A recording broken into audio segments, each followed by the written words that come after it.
Сайн байцгаана үзэгчдээ Inside Out эрүүл мэнд сэтгэл зүйн нэвтрүүлэг маань эхлэхэд бэлэн боллоо. Маань нэвтрүүлгийн хамтран ажиллагчаар Герман чанар Masculine брэнд ажиллаж байна. Masculine таны итгэл таах хамгаалалт Герман чанар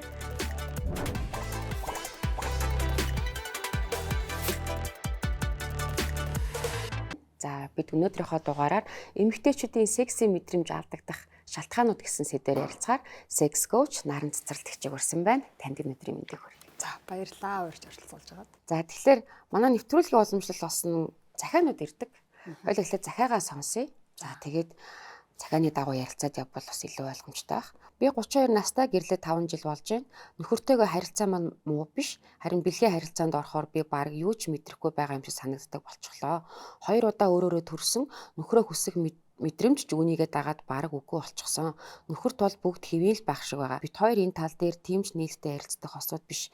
Би заримдаа бүр зүгээр л дуусахыг нь хүлээж байдаг боллоо. Би яах ёстойгоо ойлгохгүй байна. Надад туслаач гэсэн. Нас нь 32 гэсэн. 32 настай Хамтдаа 5 жил амьдарчихсан. Тэгээд өөрөө тэгээ хоёр хүүхдээ ирчих. Хоёр хүүхэд нь жоохон биш үү те. Ер нь бол ойрхон төрсэн байна. Гэж ойлголоо. Юунаас нь те. Яг бодит кейс шүү дээ те. Яг тэгтээ ер нь бол энэ кейс бол маш илбэг түгээмэл байхгүй юу. Ер нь баг эмэгтэй хүний амьдралд ер нь энэ бэлгийн дур хүсэл буурах, ямар ч мэдрэмжгүй байх, өмнө нь мэдэрч байгаад мэдрэмжгүй болох энэ чинь эмэгтэй хүний одоо нөхөрч хүн насны туршид аль нэг үед нь бас тохиолддог байхгүй. Тэр ер нь бол хэвэн гэж үзнэ нэг талтаа. Гэхдээ хосын харилцаанд нөлөөлөөд өөрийгөө үнэлэх хүлэмжинд нь нөлөөлөөдөө л энэ дээр жоохон анхаарал хандуулж суралцах процесс байдаг байхгүй. Яагаад энэ бэлгийн нуур хүсэл гэдэг юм эмэгтэй хүнд эрчүүдийг бодоход арай бага байгаад тий. Яагаад ингэ мэдрэхгүй байгаад гэхээр хамгийн гол үндсэн шалтгаан нь судалгааг ингээ харахаар 80% нь сэтгэл зүйн шалтгаантай гэж үзэж байгаа. Миний дотор хамгийн гол юм нь ичих. За одоо монголчууд ялангуяа бэлгийн харилцааг багаас нь кодолж өсгдөг шүү дээ. Кино үзэхэд нүдээ дар, томчууд юм та нарт хамаагүй энэ бол өстой гаж буруу. Ялангуяа эмэгтэй хүний яг тэр талаас нь ингэж айгүй ихтгэл үнэмшлэр гэдэг юм баригдмал ийм орчинд өсдөг учраас нэгдүгürt энэ ичгүүрийн асуудал байгаа юм. Одоо бэлгийн харилцаа гэдэг юм бол ичих зүйл. Гэтэл энэ чинь үүндээ бол таашаал мэдрэх одоо ийм хосуудыг ад жаргалтай баяр баясгалантай амьдралын бас нэг гоё юм хэсэг штэ. Тэгэхэд эсрэгээрээ тэр тусмаа ялангуяа жоохон бэлгийн дур хүслээ илэрхийлэх өөрийнхөө юу хүсэж байгааг өшөө илүү жоохон ярих юм бол нэг садар самуу болохгүй хит сул эмхтэй юм шиг одоо ингэж ойлголт төрүүлэхээр нийгэм өөрөө тийм одоо байсан. Гэхдээ судлаад үзэхээр бидний одоо энэ амьдарч байгаа үе бас харьцангуй гайгүй нээлттэй чөлөөтэй болж байгаа үе. Бүр тэр дундад зүүнний үед чинь одоо яг энэ бүр эмэгтэй хүмүүсийг бүр шулам гэж үздэг гэсэн байгаа байхгүй. Эрэгтэй хүн болохоор бэлгийн дур хүслээ хангаж болно. Эмэгтэй хүн тэрийг хангахыг хүсээд нөхөртөө ойртох юм бол бүр шулам гэж үзээд эхнэр нөхөр хоёр бүр бэлгийн харилцаа их тусдаа амьдрэх хүртэл тийм байсан байгаа байхгүй. Түүхийн судлаад үзэхээр 1700 оны үе үед. Тэгэхээр энэ бол одоо нийгмийн асуудал байхгүй бас давхар. Зөвхөн одоо энэ эмэгтэй буруу биш гэсэн үг. Одоо энэ эмэгтэй маань өөрийгөө буруутгал сууж байгаа шүү дээ. Би л болохгүй ямар нэгэн газар нь эмгэгтэй одоо өвчтэй болцсон ч юм уу те тэгээ бодож байгаа. Гэтэл ер нь бол хэвэн байгаа. Зүгээр мэдрэмж гэдэг юмнаас нэлээ холдсон яваад байгаа гэсэн үг. Нэгдүгээр тийм чинь хоёр ойрхон хүүхэд байгаа.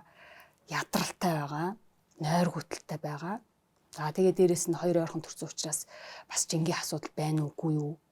Хамгийн чухал юм бас шимт хичээлийн дутагдал байна уугүй юу тий хэрвээ шимт хичээлийн дутагдaltaй байх юм бол наад зах нөгөө ялгарах ёстой дааврууд нь цагтаа ялгарч чадахгүй. За тэгээ дээрэс нь хөхүүл байгаад байвал нөгөө одоо бэлгийн дур хүсэл гэдэг юм чинь пролактин гэдэг даавар дарангуулчихна. Яа тэгэхээр бие махбод буюу тарих өөрөө тухайн эмэгтэйг энэ үр хөвгтөө өсгөхт нь бүх нөхцлөөр нь хангахын тулд одоо чи нөхөн өрчмөн одоо сэрлмэр сексээ төр болцохоо одоо хүүхдээ илүү аюулгүй орчинд өсгөж хүмүүжүүлээ гэдэг дээр тарих гол ажилласан учраас дааврын дарангуулчихна. За тэгээ дээрээс нь хамгийн гол чухал нөлөөлдөг юм чинь бас нөгөө энэ дааврын өөрчлөлтүүд байгаа шүү дээ. Одоо энэ пролактин гэдэг чинь төрсний дараах дааврын нэг өөрчлөлт. Тэгээ дээрээс нь цэвэршилт орж иж болно. Эсвэл жирэмслэлт ээж болно. Яг энгийн өдөр тутамдаа болохоор бидний хамгийн их нөлөөлдөг юм чинь сарын тэмдэг байна. Сарын тэмдэг ирснээс хойш тоолоод аваад үзэх юм бол яг 13, 14, 15 дахь яг энэ 3 хоногт эстроген гэдэг одоо бэлгийн дур хүслийг өдөөдөг даарч хамгийн өндөр ялгарч байгаа. Энэ үед л одоо бид нар дур хүсэлтэй байна. А нэг бол сарын тэмдэг ирэхийн өмнөх нэг хэсэггүй хугацаанд яах өндөрсөн. За бусад үед бол нөгөө прогестерон гэдэг даавар нь өсөж чинь. Тэгэхээр тэр даавар өсгөл юм бол бид нар нэгсэндээ дур хүсэл багасна гэсэн үг. Тэгэхээр сард бол биднэрт бол яг үндэ бол бэлгийн дур хүсэл ихтэй байх хугацаа ер нь бол 30 хоногийн чинь мөчлөгөөр тооцлоо гэж бодоход за дунджаар нэг 14 хоног орчим л. За бараг 10 хоног дөө. Тэгээ бусад үед нь бол дур хүсэл цаанаасаа багтаа байна гэсэн үг. Тэгээд дээрэс нь ийм ойрхон төрсөн хүүхэд гаргацсан хүүхүүл байгаа бол тэгээд ядаргаа ихтэй, нөхрийнх ажилтай. Дээрэс нь хосуудын харилцаа нөхөртөө итгэдэггүй, хоорондоо нөхөртөөх гомдсон. А дээрэс нь нөгөө бага насны 9 шидийн одоо асуудлууд гэж болно шүү дээ. Ингээ эдгээр чинь нийлээд ирэхээр чинь дандаа цаана 80% сэтгэл зүйн асуудал явж байгаа байхгүй. Яг боддоор шимдэжлийн дутагталд орсон янз бүр юмнууд нь бол харьцангуй бага байдаг гэсэн үг. Бид нар нэг сэдвээр ярилцчихсан л да одоо бэлгийн хөрөлт гэдэг сэдвээр ярилцчихсан. Тэгэхээр тухайн сэтгэл зүйч маань болохоор бэлгийн хөрөлтийг сэтгцийн эмгэг гэж тайлбарлажсэн байхгүй. Энтэй адилхан одоо гинт ингээд дургсан байхгүй болох ч юм уу эсвэл мэдрэмж байхгүй болох ч юм уу те энэ төр сэтгцийн эмгэг гэдэг талаас нь та тайлбарлаж хариул. Сэтгц талаас нь тийм. Аха. Яг нөгөө хүн маань өөрөө одоо энэ эмэгтэй маань өөрөө тухайн сэтгэл зүйд үүссэн асуудлаа шийдвэрлэж чадахгүй хугацаа нь уртцаад яваад ах юм бол бэлгийн нөгөө яг нөгөө сэтгцийн эмгэг гэдэг рүү орно гэсэн үг. А тэрнээс энэ дэр нэг ойлголтыг аягуулсаа ойлгох хэрэгтэй. Ер нь мэдрэмж авах, дуур тавих гэдэг чинь чадвар ахгүй юу? Тэрнээс төрөлхийн ингээд май гэдэг өгчдөг юм шиг ахгүй юу? Тэгэхээр чадвар гэдэг чинь юу гэсэн үг вэхээр суралцах цаг гаргана гэсэн үг. Тэгэхээр өөрөөр хэлбэл өдөрт доор хаяж 3-5 минут ч юм уу өөрийнхөө мэдрэмжийг таних ийм тасгалуудыг тогтмол хийгээд тах юм бол судалгаагаар 3 сарын дараа бүр 60% бэлгийн дур хүсэл нь нэмэгдсэн байгаа байхгүй. Тэгэхээр тэр эмгэг рүү оруулахгүй байхын тулд яах вэ гэхээр хамгийн чухал зүйл нь тухайн эмэгтэй маань ер нь эмэгтэй хүмүүс маань одоо нэгдүгээр түрүүний яриадсан тэр ичхүүр гэдэг юмнаас салах хэрэгтэй болчихж байгаа. Тэгэхээр нөгөө өөрийнхөө аль хэдийн тогтсон тэр секс бол буруу зүйл биш гэдгийг илүү суралцаж судалж энэ бол энийг юу баталдаг вэ гэхээр бидний хилүү баталдаг байхгүй юу? Бид нар яг ялгаагүй хилүү гэдэг хэрэгтэн те. Тэгээ тэр чинь өөрөө 8000 гаруй мэдрэлийн төгсгөлтэй. Тэгээ эмэгтэй хүнд байдаг цорын ганц зөвхөн дур хүсэл мэдрэхэд зориулагдсан хэрэгтэн байдаг байхгүй юу? Тэгээ энэ юу гэсэн үг вэ гэхээр эмэгтэй хүн бол төрөлхийн одоо таашаал мэдрэх зориулалттай бүрэн эрхтэй зөвшөөрөгдсөн тийм хүн гэсэн үг. А тэгтэл ингээд нөгөө нийгмийнхаа явцууд, амьдралын явцууд, сэтгэл зүйн явц эдгээр чи энийг ингээд хаагдуулж боогдуулаад бид нар цаад гараад ирсэн гэсэн үг. Мэдрэмжээ танихад. Тийм учраас бид нар өөрсдөө тэр саадыг даван гарч мэдрэмж рүүгээ илүү ойртох тусмаа тэрийг заавал эмгэг болох шаардлага болчихно гэсэн үг. Тэгээ эн чинь яг эмгэг гэдэг чинь өөрөө маш олон юмтай холбогдно л да. Ингээд задлаад ярих юм бол юм байна. Маскулан таны итгэл таах хамгаалалт герман чанар хамгийн нэмгэн хамгаалалт зөөлөн торгомсод үеэртэй тавруутай хүний биеийн бүтцэд тохирсон Бэлгийн таашаал гэдэг зөвхөн бэлгийн харилцаанд ингээл ороод ингээл эмэгтэн авдаг гэж боддог бол уг нь эмэгтэй хүн чинь магадгүй зарим их олон төрлөөр ингээд таашаал авдаг эмэгтэй хүмүүс байгаа ш. Гоё үг сонсохоор ч юм уу те эсвэл одоо хөхний толгойгоор ч юм уу ингээд янз янзын ингээд төрлүүд байдаг. Хамгийн гол нь та өөрийнхөө ямар төрлөөр таашаал авдаг гэдгээ таньж олох мэддэг хэвээр гингүүд за би одоо тэгэл өөрийгөө таних гал те янз янзаар ингээл өөрийгөө ин юм уу бас нэг ичээд байдаг нэг тийм бас асуудлууд байгаад байгаа байхгүй те. Тэгэхээр магадгүй одоо дур хүсэл буурах эсвэл мэдрэмжээ алдахаас гадна бас арай өөр төрлөөр бас таашаал мэдрэмж авдаг гэдгээ бас олоод таних хэрэгтэй юм шиг байна. Одоо тэр мэдрэмж гэдэг чинь зөвхөн сексийг яриаг байхгүй юу? Зүгээр л бидээр мэдрэгдэж байгаа тэр мэдрэмжийг ойлгож мэдэрч тэр дуу хоолойг нь сонсож сурна гэдэг чинь эмэгтэй хүмүүст айгүй чухал. Яагаад тэгэхээр эмэгтэй хүн өөрөө өдөр тутамдаа маш олон юмыг амжуулаад явж байдаг. Нэгдүгürt, хоёрдугаарт сэтгэл зүйн нөхцлөөсөө шалтгаалаад, байдлаасаа шалтгаалаад жишээлбэл айлын том багаасаа их үүрэг хариуцлага хүлээсэн нөгөө нэг аврагч сэтгэл зүйтэй өөрийгөө хаяад хүний төлөө явдаг эмэгтэй хүмүүс чи яах вэ гэхээр өөрийнхөө мэдрэмж ингээд дараа сурцсан. А нэг бол багаасаа айлт ингээ хаягдаад ерөөхдөө нэг ганцаардсан мэдрэмжтэй. эцэг их нь маш их ажил ихтэй ерөөс хүүхдээ хайхардгүй ч гэдэм үү. Эсвэл ээж аав нь гадаадад ингээ айл өссөн ч гэдэм тий. Аав нь эсвэл ээж нь ямар нэгэн байдлаар хайр халамж үзүүлж байгаагүй зодод зогтөг загиндаг ийм хэцүү орчин өсөж байгаа эмэгтэй хүн чинь би ганцаараа надад туслах хүн байхгүй юм байна. Миний хамгийн ойр дотны хүн надад ингэж ойрхон туслахгүй юм чи би өөрөө өөрийгөө л авч явах хэрэгтэй байна гэдэг ийм хаалт үүсгэчингүүд ганцаараа гэсэн мэдрэмжтэй болчихно. Тэгээд нөгөө хүн чи ганцаараа гэдэг мэдрэмжтэй болчихоор яах вэ гэхээр би хүнд хэрэгтэй юм байна гэд үнцнийг олохын тулд хүнд туслаад нөгөөх нь чамдтай баярлаа гингүүт нөгөө хүн чи өөргөө мэдэрдэг болж байгаа байхгүй. Тэгвэл яг тэр юмаа дахин ингээ хийж явах явцад өөрийгөө хайчдаг. Өөрийнхөө үнцнийг мэдрэхийн тулд ингэж явсараад тэгээ эцэст нь болох вэ гэхээр өөрийнхөө мэдрэмжийг дараад нэгдүгürt хоёрдугаарт нөгөө орчныхоо нөгөө хамгийн багт нь хамгийн ойр дотн мэдрэмж үзүүлэх хэрэгтэй байсан эцэг их нь тийм мэдрэмж үзүүлдэг бол би өвдөд байна уу, зовоод байна уу, сэтгэл өвдөж байна уу, яаж ийн гэдэг юм илэрхийлэхгүй бүх юм хаачдаг байхгүй. Одоо нөгөө илэрхийлэх юм шаардлага байхгүй. Илэрхийллээгээ тэнд ач тус байхгүй байгаа учраас би бүх юм өөрөө болгоно ингээ хаачаар биеийнх нь мэдрэмж хагдчихдаг. Одоо багаас хагдчихдаг гэсэн үг байхгүй. Тэгэхээр ялангуяа ийм одоо мэдрэмж маш бага авч байгаа анханасаа тийм байсан ийм хүн байх юм бол эхлээ сэтгэл зүйтэй ажиллах хэрэгтэй. Бага насныхаа шархууттай ажиллах хэрэгтэй. Сэтгцэн эмчтэй очиж уулзах хэрэгтэй гэсэн. Тэгжээж энэ мэдрэмж гэдэг юмтай харилцсан. Тэгээ мэдрэмж гэдэг юм чинь нөгөө түрүүн чинь нийлээд байгаа зөвхөн секси мэдрэмж яриад байгаагүй биш байхгүй. Наа цаханал зүгээр тэр гоё үнрийг үнэрдэх. Одоо нөгөө эфирийн амин гоё тоснуудыг үнэрлэх. За тэгээ гоё юмнууд нүдээр урлаг. Гоё зураг, гоё уран бүтээл үзэх, сонсох, өдөртөө гоё дуу сонсох ч гэдэг юм. Эдгээр чинь өөрснөө дандаа мэдрэмж хөглөж идэг. Гэтэл ер нь ингээ одоо практик дээр ингээ хараад хахаар ялангуяа ингээд нэгтлэнгийн ч юм уу тоотой зурладаг, байнгын суугаа ажил гэдэг юм урлагаас хол ажил гэдэг эмэгтэйчүүд дийлэнхтэй мэдрэмж ерөөс огт мэдрэхгүй байна, сул байна. Ер нь мэдэхгүй гэдэг ийм асуудал ярьж орж ирдэг байхгүй ажлынхаа нөхцөл байдлыг харахаар. Тэгээ юу хийхдээ дандаа айлын том, нэлээ ачаал үүссэн нөхөр нь нар гэртээ нэг тийм одоо яг хань хамтрагч болж чадахгүй байгаа, өөр ширтээ, мөнгө бодож байгаа ч гэдэг юм уу. Иймэрхүү юмнууд байдаг байхгүй. Тэгэхээр мэдрэмжээ хөглөнө гэдэг чинь өөрөө одоо яг саяны ярьж байгаа кейсний эмэгтэй хүний хувьд бол хамгийн эхлээ номер 1 одоо хийх ёстой дасгал гэх юм уу да. Тэрийг бол ямар л бол ямар аргаар хийж болно гэсэн. Тэгэхээр мэдрэмж мэдрэхгүй байх энэ үйл явц эмэгтэй хүний сэтгцэд яаж нөлөөлдөг? Сэтгэл зүйд одоо өвдөг чи өөрийгөө за би ер нь ингэчлээч гэдэг юм уу? Бүр улам өөрийгөө бүр хав даардаг ч юм уу те? Эсвэл за би ер нь л одоо ингээ хоёр төрцөн одоо би ер нь л ийм болж байгаа юм байна ч гэдэг юм уу те? Эсвэл уртаа уцаартай болох ч юм уу? Тийм дараагийн тэр үе шатууд юу гэдэг вэ? Мэдрэмж гэдэг нь жишээлбэл нөгөө сексийн талаас нь асууж байгаа те. Тий. Одоо ингээд жишээлбэл тэр мэдрэмж гэдгийг чинь цаана юу явж байгаа гэхээр нөгөө ад жаргалыг мэдэрдэг дааврууд л ялах хэрэгтэй байхгүй гол нь. Мэдрэмж мэдээд тэгээд дур тавина гэдэг чинь өөрөө тэр эмэгтэй хүн нэгдүгээр тэр дотносол гэдэг юм мэдэрнэ хамтрагчтайгаа. Яг тэр дур тавьж байгаа агшинд эмэгтэй хүний окситоцин гэдэг даавар эрэгтэй хүнийх ч гэсэн айл нь бүр илүү өндөр хэмжээгээр ялгарна. Эрэгтэй хүнийх болохоор маш огцом ялгараад огцом буурчдаг учраас эмэгтэй хүнийх болохоор ерөнхийдөө өдөр тутмын харилцаанд ирсэн ерөнхийдөө окситоцин буюу одоо тэр дотнослын хайрын даавар нь өндөрч гэсэндээ яг секс үеэр өшөө илүү нэмэж өгдөг байхгүй. Тэгэхээр нөгөө ийм хоёр ойрхон төрсөн хүний хувьд хүүхдүүдээ хүү хаа гэр орны ажил хоол унд гэсээр хагаад баг нөхөртөө хөвлцгээ байцсан байгаа. Үнсэлт нь ховордоод, хүрэлцэг нь ховордоод.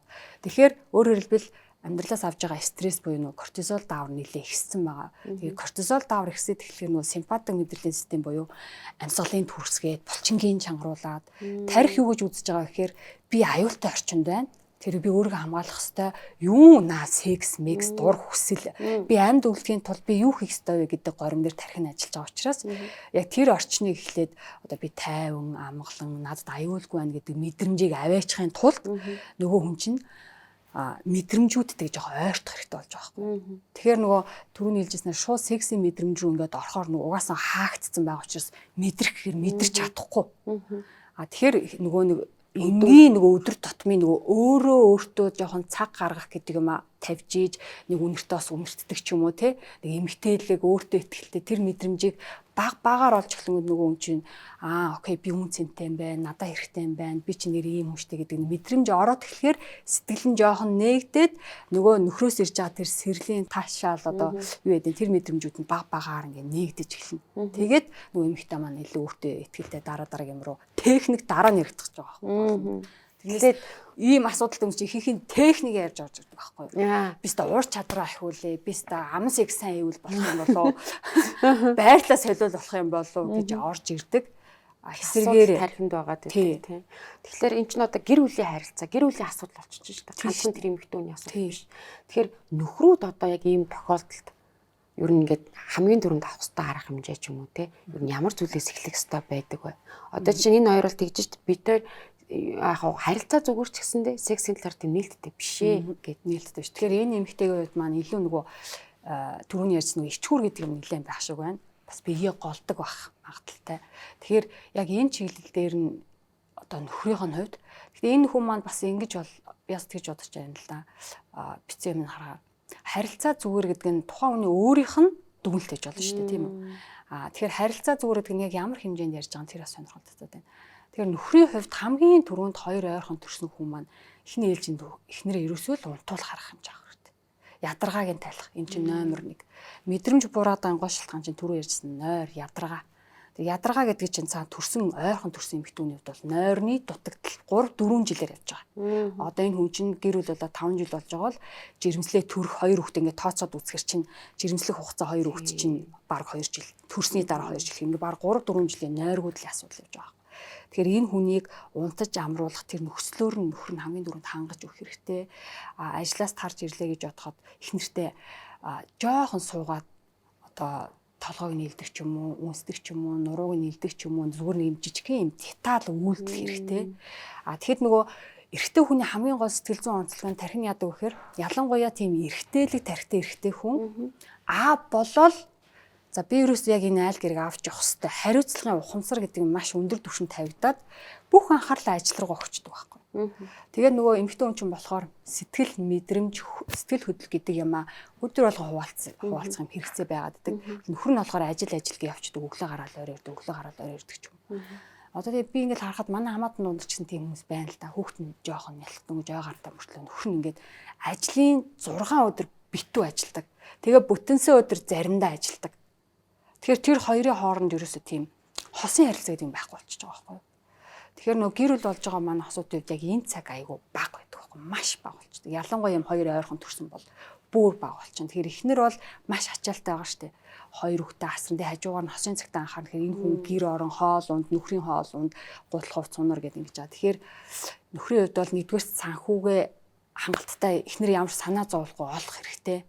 Хоёр хүүхдээ арахын хажуугаар бас гэрийнхаа санхүүд санаа сэтгэлэн зовоол нөгөө юуны вишний төлбөрийг яах вүлээ, нөгөө утасны төлбөр яах вүлээ гэд одоо амьдрал дээр тийм үс баг штэ. Дөнгөж хүүхдээ төрүүлжэл 2-3 сартаа ингээл ажил хийгээл явж байгаа. Зарим дуртаатай байж болно. Гэхдээ үнэхээр санхүүгийн асуудалтай болоо тгий явж байгаа эмэгтэйчүүд гэсэн надад зөндөө орж ирдэг байхгүй. Тэгээ эдгээр бид нар чи ингээл одоо нөгөө подкастны чи хугацаа бага учраас тэ ингээл базаал ярьж байгаа штэ. Айгүй олон комплекс юмнууд тахгүй эднэр. Тэгээ нөхөр бол хамгийн түрүүнд нойрс одоо эхнэрийг амраах хэрэгтэй. Цаг гаргах. Өөртөө цаг гаргахад нь туслах гэсэн. Энэ бол жишээ нь гэр бүлтэй хүмүүсийн кейс юм тий.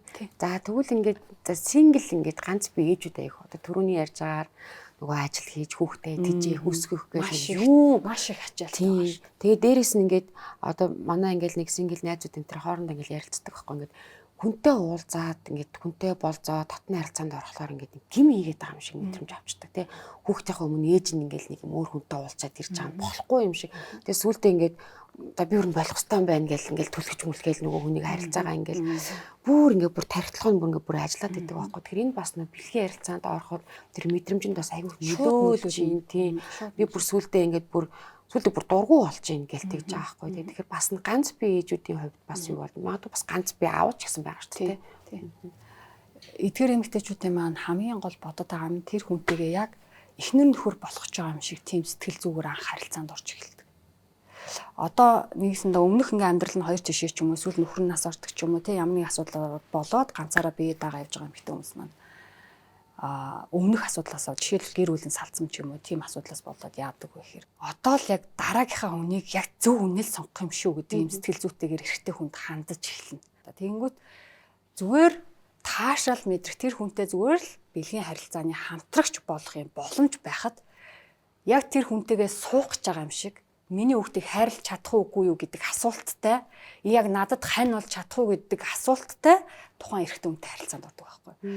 Тэгэхээр ихэнхдээ нөгөөтг нь яг хөөр мэдээж тэр чинь тэр хүн яг ямар ч хариу үйлдэл гаргахаа тухайн үе асуудал шүү. Тэгэхээр анханасаа тийм гарахгүйгээр зүгээр биологийн хэрэгцээ гэдэг юм эхний ээлжинд хангаж байна гэдгээрээ жаахан хөнгөн бодох хэрэгтэй. Ялангуяа илүү тийм хариуцлагатай багаасаа ингээ өөрөө хариуцлага аваад сурцсан нямбай цэгцтэй юм эмэгтэй үнэвд 2 дахь 3 дахь харилцаан дээр өшөө илүү бүр ингээд нямбайл зан гаргадаг.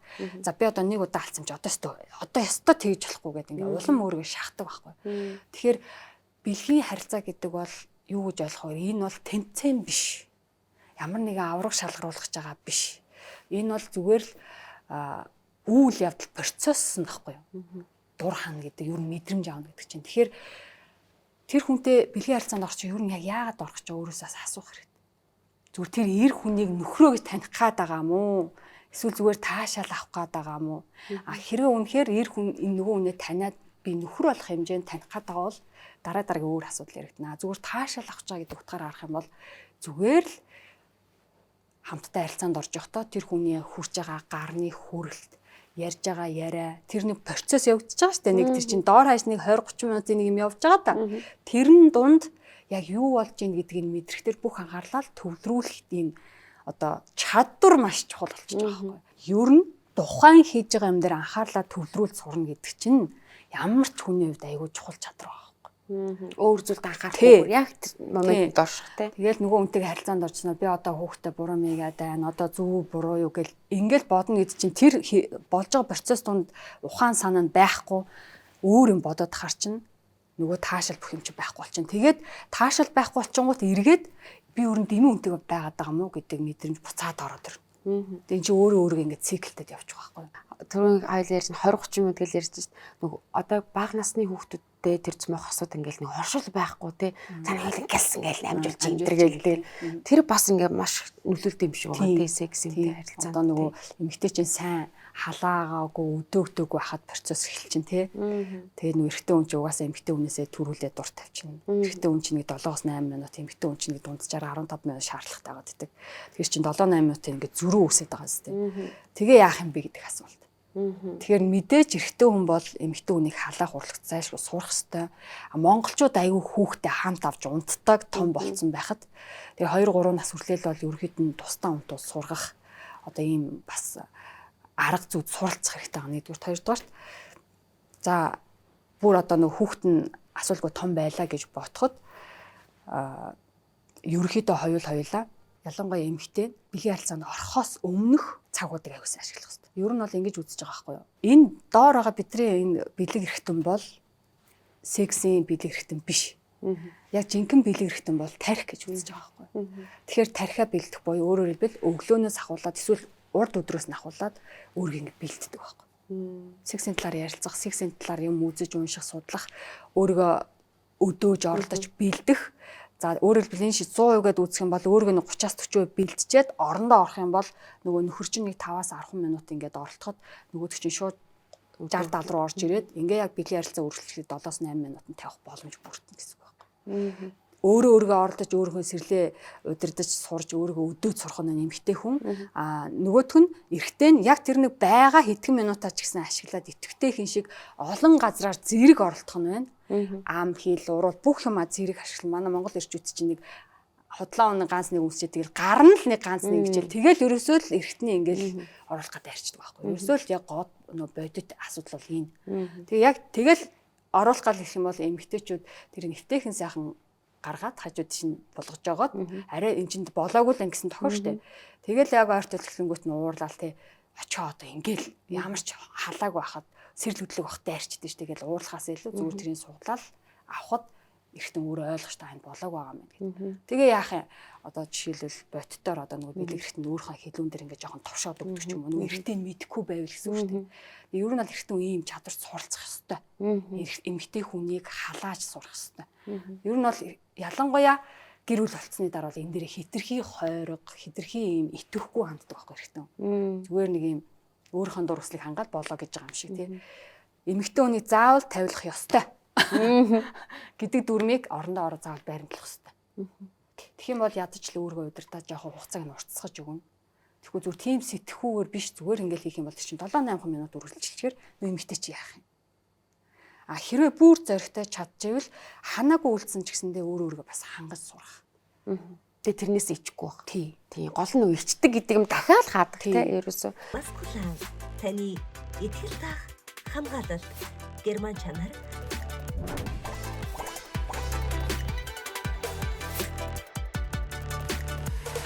Одоо би нэг тийм Instagram дээр нэг гадны нэг орны сэтгэл зүйчийн ярилцлагыг хальт ингээд нэг рилийг үзчихсэн байхгүй. Хэрвээ эмэгтэй хүн яг ясам дээр эрэгтэй хүнээс илүү сексийн дуран хүсэлтэй гэж аахгүй. А хэрвээ тэр эмэгтэй хүн за энэ харилцаанд орохдоо би ингээд за жирэмсэн болохгүй юм байна. За хэн нэг намайг цаагаар ярихгүй юм байна ч гэдэг юм уу те. Энэ харилцаанд ороход би аюулгүй гэдэг мэдрэмжийг авсан байгаа тохиолдолд эмэгтэй хүн бүр ингээд хангалттай бүр ингээд чөлөөтэй ингээд дур хүсэл нь өдөөдөд баг өдөрт хидч хийсэн бэлэн бүр ингээд одоо эрэгтэй хүнээс илүү сексийн сэрэлтэй а гол нь зөвөр эмэгтэй хүний тэр тархин унтраагаад байдаг юм.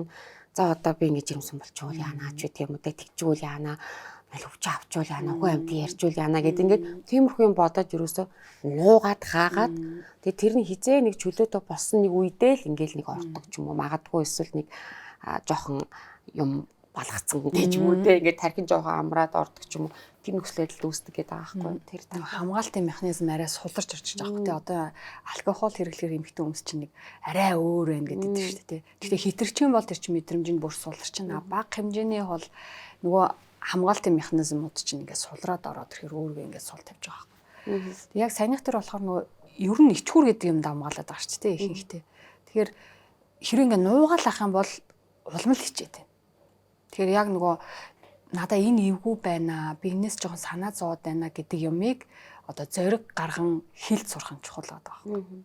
Нэгдүгээрт хоёрдугаарт энэ мэдрэмж гэдэг юм чи өөрөө хөглөөлөх тусам улам нэмэгдээд идэг байхгүй. Одоо ингэж хэлэл нөгөө өөртөөгөө ажиллах ингээл тасгалыг хийгээл хахад улмал өмнө нь бол нэг 15 минут ингэж ариг сэрлэн хөдөлдөг гэсэн бол одоо бол ерөөсөө нэг 2-3 минут хангалттай. Заримдаа бүр минут хангалттай. А өмнө нь дуур тавихад доор хаяж 30 минутын процесс явагддаг гэсэн бол одоо нөгөө эргэтэй тэгээ бүр зэрэгцээ 7-8 минут дотор. Гэхдээ энэ хугацаа шаарддаг гэсэн үг байхгүй. Тэгэхээр энэ нөгөө суралцаж болох процесс чадвар учраас энэ бүрэн боломжтой байхгүй. Надад нэг юм зүйл орж ирээд байгаа. Одоо сэрэл мэдрэмж байх тийм үү? Бэлгийн харьцаанд орохыг хүсэх. Тэр хүн чинь мэдээж хүсэж л байгаа бол уг нь ямар нэгэн байдлаар тэр эмэгтэйнд одоо мэдрэмж авах боломжтой, таашаал авах боломжтой юм санагдаад байгаа байхгүй. Гэтэл энэ эмэгтэйгийн захиан дээр жишээ нь би ингээд бэлгийн харьцаанд орохдоо таашаал авч чадахгүй байна гэдэг нь шүү дээ. Тэгэхээр анханасаа магадгүй тэр сэрлэн өдөөгдөх ч юм уу тэр хүсэх, тэр тархин дээр тэр процесс үүсэх нь анханасаа ер нь тэнд оч үүсэхгүй юм санагдаад байгаа байхгүй. Хэрэг хүсээд эхэлсэн л бол тэр үйл ажиллагаа ихэлсэн бол ямар нэгэн байдлаар тэр чинь хүсэж байгаа зүйлийнхаа үр дүнг авахын тулд за үнэхээр нөхөр нь ойлгодог юм бол эхнэр нь өөрөө ч юм уу те ингээд нэг арга саам хэрэглэх байх. Тэгэхээр ерөөсөө анханасаа хүсэхгүй байгаад байна уу гэж болгоод байна л да. Хүсэх таашаал авах хоёр хоорондоо ингээд салангат зүйл биш юм шиг санагдаад байна. Ингэн гэсэн үг. Одоо жишээлбэл чи гадаад хэл сурлаа гэж бодъё тий. Ашиглахгүй айгу удчих юм бол мартчихдээ шүү дээ. Багадаа сурж агаад тэгээд нэг 2-3 жил гадаад байж агаад ирлээ Монголд нөгөө хэлээ баг мэдхгүй. Гэхдээ бүр нэг 10 жилийн дараа ч юм уу нөгөө хэлээ сурангуут нэрээ тийштэйг нь хальтал санаанд орж ирдэгтэйг адилхан байдаг байхгүй. Өөрөөр хэлбэл энэ эмэгтэй маань төршхөөс өмнөх болоод гэрлэхээс өмнө тавьж исэн юм уу, тавьж байгаа юм би тэр мэдэхгүй байна. Хэрвээ тавьж байгаагүй бол ерөнхийдөө энэ хүн зуршил болсон гэсэн үг. Одоо мэдрэмжтэйгээ ойртойгоо аюу уцсан байна гэсэн үг байхгүй. Дур хүсэл төрөхгүй байна гэдэг энэ одоо тийм позишн дээр их уцсан гэсэн үг. Өөрөөр хэлбэл тийм цаг хугацаар ерөөсөө өөрийгөө оруулдаггүй. Ихэнх нь өөр юм зарцуулагддаг цаг нь. Тэгэхээр энэ чинь зуршил болж болдог учраас энийг эргээд дур хүсэлтэй болгож болдог зуршлыг суулгаж болно гэсэн үг байхгүй. Тэгэхээр нөгөө дур хүсэл секс гэдэг юмд цаг хэрэг гаргаж ийн гэдгийг чиглэх хэрэгтэй хамгийн дөрөв. Угаасаа тооцохоор цаг нь маш бага байгаа л да. 7 хоногт хийдэж юм байгаа 1-2 ч юм уу. Тэгээд тэр нь нэг орондоогоо нэг 10 минутаар л үргэлжлэе. Тэгэл өөр бусад цагт нь юу ч байхгүй. Тэр нэг юм ашиглуулсан юм шиг мэдрэмж авдаг үе байдаг шүү дээ. Эмэгтэйнд ингээд те.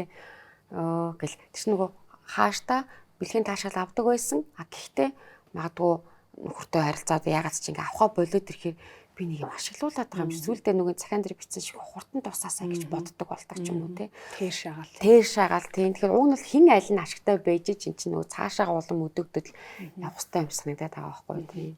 Одоо яг энэ юм дээр хэрвээ үнэхээр ингээд нэг юм үүр гүцэтгээд байгаа юм шиг алфтай юм шиг те ёстой юм шиг ингэж бэлгийн харилцаанд байнга тогтмол ороод тахаар эмэгтэй хүн өөрөө үнэл хүнлэмжинд нь сөргөөр нөлөөлж эхэлдэг байхгүй. Энэ хүн намайг үнэлэхгүй байна. Ерөөс өөрийн тоохгүй байгаа юм шиг мэдрэмж төрөж штэ ашиглуулна гэдгийг чинь цаана намайг ерөөс хүндэл сонсохгүй байна.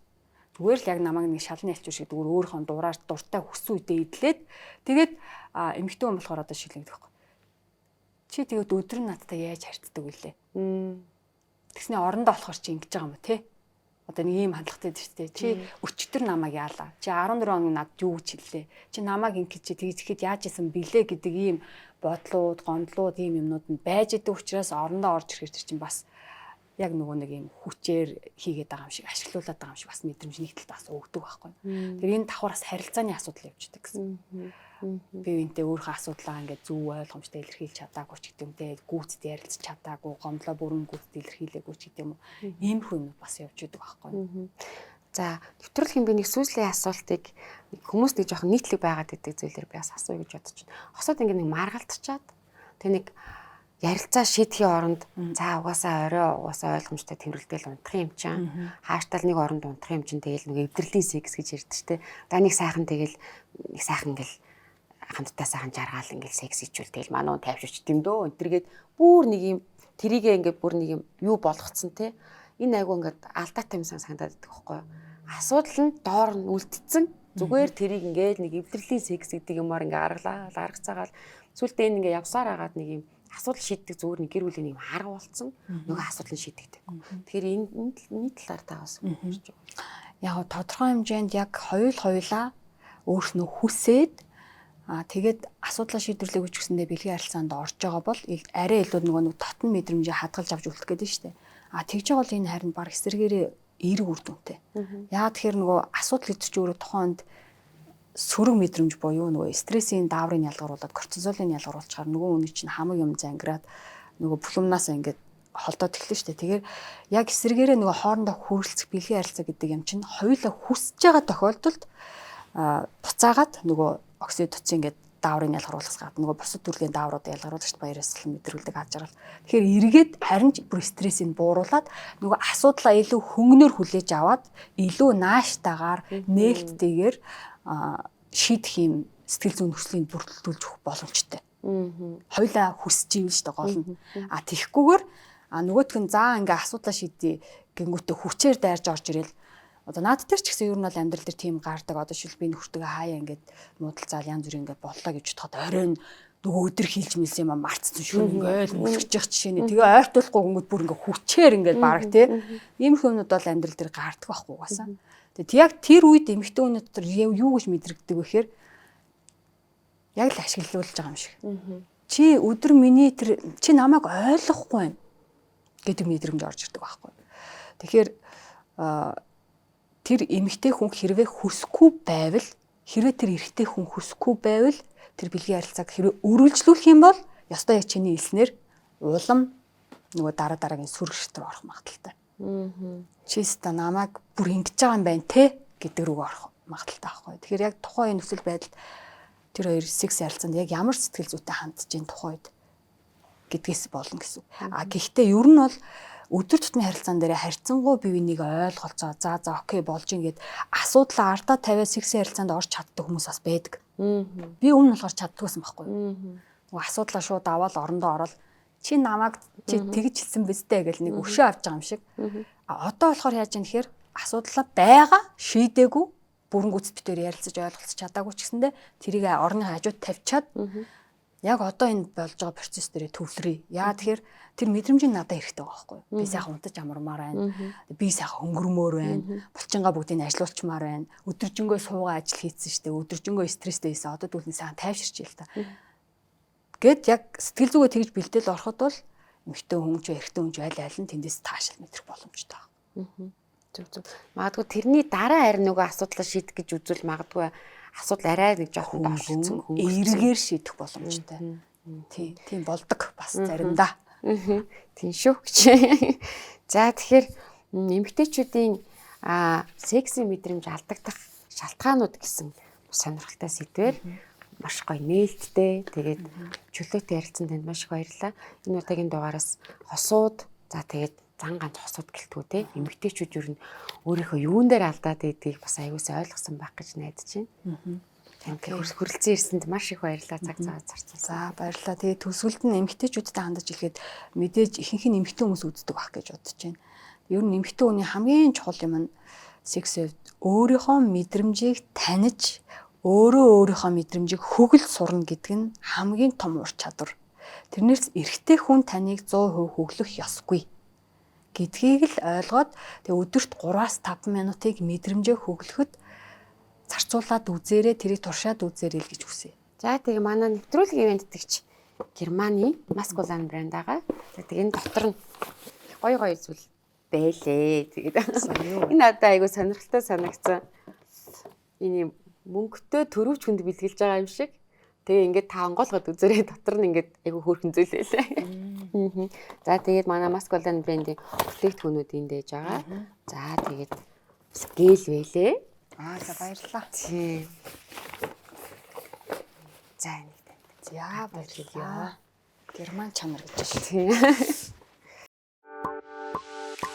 Masculine таны итгэл таах хамгаалалт герман чанар хамгийн нэмгэн хамгаалалт зөөлөн торгомсод үеэртэй тавруутай хүний биеийн бүтцэд тохирсон. Хариулт нь бидний бодож байгаагаас илүү ойлгомжтой бас ингэн байж болох юм. За таныг хайсан асуултынхаа хариултыг олсон гэж найдаж байна. За маань нэвтрүүлгийн хамтран ажиллагчаар яг л хайр шиг Masculine брэнд хамтран ажиллалаа. За та бүхэн Германы алдарт Masculine брэндийг хэрэгжилж хайртай дотны хүмүүсээ эртлээс хамгаалаарай.